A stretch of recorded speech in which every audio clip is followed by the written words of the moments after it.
ஆண்டவராக இயேசு கிறிஸ்துவின் விலையேறப்பட்ட நாமத்தினாலே உங்கள் யாவருக்கும் என் அன்பின் ஸ்தோத்திரத்தை இந்த காலை வேளையில உங்களுக்கு தெரியப்படுத்துகிறேன். 2 ராஜாக்களின் புஸ்தகம் 18ஆம் அதிகாரம் 5வது வசனத்திலே இவ்வாறாக வாசிக்கின்றோம். அவன் இஸ்ரவேலின் தேவனாகிய கர்த்தரின் மேல் வைத்த நம்பிக்கையிலே அவனுக்கு பின்னும் அவனுக்கு முன்னும் இருந்த யூதாவின் ராஜாக்களில் எல்லாம் அவனை போல் ஒருவனும் இருந்ததில்லை என்று சொல்லி பார்க்கிறோம். கிறிஸ்துவுக்குள் அன்பான தேவனுடைய பிள்ளைகளை, ஒரு புதிய ஆண்டிற்குள்ளாக நாட்களை யாவரும் கடந்து வந்திருக்கிறோம். அப்படி கடந்து வந்திருந்தாலும் கூட அநேகருடைய வாழ்க்கையிலே பலவிதமான தயக்கங்களும் பயமும் பலவிதமான சிந்தனைக்குள்ளாக அநேகர் தள்ளப்பட்டு கொண்டிருக்கிறார்கள். இது உண்மை. காரணம் என்னவென்றால், ஒவ்வொரு வாழ்க்கையிலும் இந்த காரியம் என்னுடைய வாழ்க்கையில் இந்த ஆண்டு நடைபெறுமா, நான் ஜெபிக்கிற ஜெபங்கள் கேட்கப்படுமா, நான் தேவ சமூகத்தில் விண்ணப்பித்த காரியங்கள் இந்த ஆண்டில் நடைபெறுமா, அல்லது எங்களுடைய குடும்பத்திலே நடைபெற வேண்டிய காரியங்கள் இந்த ஆண்டில் நடைபெறுமா என்கிறதான ஒரு பயம், ஒரு தயக்கம், ஒரு அச்சம் எல்லாருடைய வாழ்க்கையில நாட்களில் காணப்பட்டு கொண்டிருக்கிறது. அதற்கு ஒரு நல்ல உதாரணமாக தான் நான் வாசித்து கேட்டதான 2 ராஜாக்கள் 18ஆம் அதிகாரத்திலே பார்க்கிறதான பொழுது 25வது வயதிலே ராஜாவான எசேக்கியா ராஜாவை குறித்து நாம் பார்க்கிறோம். சிறு வயதிலே ராஜாவானாலும் சிறு வயதிலே ஒரு வாலிப வயதிலே கர்த்தரை சார்ந்து கர்த்தரை மிகவும் உருக பற்றி கொண்டிருந்த ஒரு ராஜா.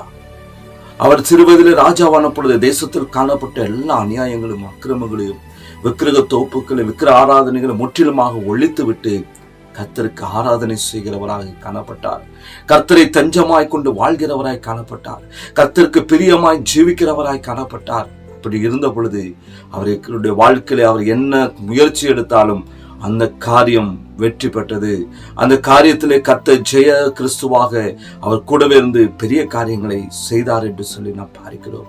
அன்பான தேவனுடைய பிள்ளைகளை, வாழ்க்கையில கலங்கி போன நிலைமையில நீங்கள் காணப்படுகிறீர்களா? இந்த புதிய ஆண்டிலே கர்த்தர் உங்கள் வாழ்க்கையிலும் நன்மையான காரியங்களை செய்வதற்கு அவர் வல்லமையுள்ள தேவன், மகிமையான காரியங்களை செய்வதற்கு அவர் போதுமான கர்த்தராய் காணப்படுகிறார். ஆனால் செய்ய வேண்டிய காரியம் ஒன்று காணப்படுகிறது. கர்த்தரை சார்ந்து காணப்பட வேண்டும். கர்த்தரை முருக பற்றி கொண்டு வாழ வேண்டும். அவருக்கு பிரியமாய் ஜெபிக்க வேண்டும். தேவையில்லாத காரியங்களுக்கு உங்கள் வாழ்க்கையில் நீங்கள் இடம் கொடுக்க கூடாது. இந்த அநேகருடைய வாழ்க்கையில கர்த்தர் அநேக விதமான வாக்குத்தத்தமான நிறைந்த வார்த்தைகளை தந்திருக்கிறார். அந்த வார்த்தைகளை உங்கள் வாழ்க்கையில் நீங்கள் பிடித்துக் கொள்ளுங்கள். அந்த வார்த்தையை சொல்லி அனுதினமும் நீங்கள் ஜெபியுங்கள். அந்த வார்த்தையின்படி வாழும்படியாக உங்களை அர்ப்பணியுங்கள். அப்படி செய்கின்றதான பொழுது நிச்சயமாக ஒரு எசேக்கியா ராஜாவோடு கூட கர்த்தர் பெரிய காரியங்களை செய்தார் என்று சொன்னால், உங்கள் வாழ்க்கையிலும் கர்த்தர் மகிமையான காரியங்களை இந்த ஆண்டிலே செய்வார். உங்கள் பயங்கள் மாறட்டும், உங்கள் கலக்கங்கள் மாறட்டும். உங்கள் கண்ணீரை துடைக்கிற தேவன் ஒருவர் இருக்கிறார். உலகத்தில் காணப்படுகிற மனிதர்களை நம்பாதீர்கள். கர்த்தரை பற்றி கொண்டு வாழுங்கள். அவரை தஞ்சமாய் கொண்ட ஜனங்கள் பாக்கியம் உள்ளவர்கள்.